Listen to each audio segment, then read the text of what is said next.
Daily Devotion with Pastor Balla for December 29th, 2020 from Luke chapter 2, the naming of Jesus. After the birth of Jesus, the next major event was the naming and circumcision of Jesus. The wise men, well, that would probably happen later. So Luke, right after the birth of Jesus and the visit of the shepherds, then continues with verse 21. And at the end of 8 days, when he was circumcised, he was called Jesus, the name given by the angel before he was conceived in the womb. We also need to remember that circumcision was expected as part of the covenant God made with Abraham. God said to Abraham in Genesis chapter 17, "You shall be circumcised in the flesh of your foreskins, as it shall be a sign of the covenant between me and you. He who is 8 days old among you shall be circumcised. Every male throughout your generations, whether born in your house or bought with your money from any foreigner who is not of your offspring." Jesus had to fulfill the law of God.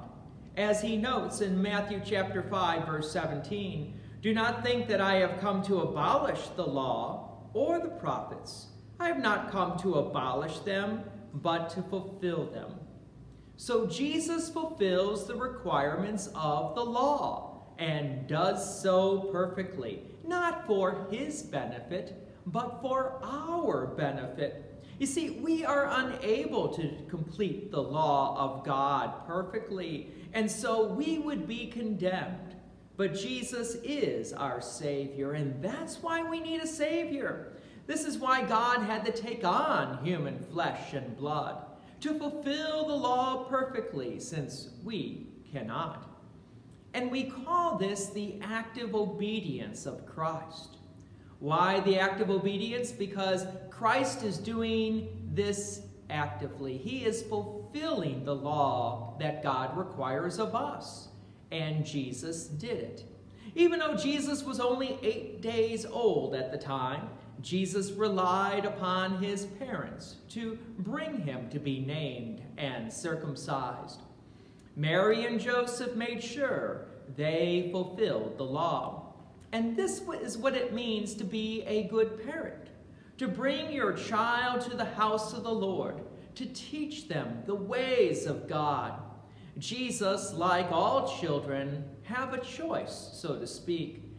But Jesus continued to keep the law of God perfectly. Our children, and even ourselves, we don't keep the law perfectly. And sometimes parents have to watch their children rebel against God and even walk away from the church. And this is difficult for any faithful parent to watch. The gracious gift of God that we received, we want to pass on to the next generation. But we need to remember that faith is indeed a gift from God. And it is a gift that unfortunately can be rejected. While I cannot force anyone to believe, I can continue to teach, pray for, and demonstrate by my own actions that Jesus came to fulfill the law of God perfectly for me, because I cannot. Remember, our only hope is not in what we do, but in what Jesus did for us. Fulfill the law perfectly for us and for our children. Join me again tomorrow as we hear about the purification of Mary. God's peace and many blessings be with you. Thank you for watching, and please take an opportunity to share this video with others. If you have enjoyed these daily devotions, please consider making a donation to Peace Lutheran Church, 24024 West Main Street, Plainfield, Illinois, 60544. Thank you again for watching.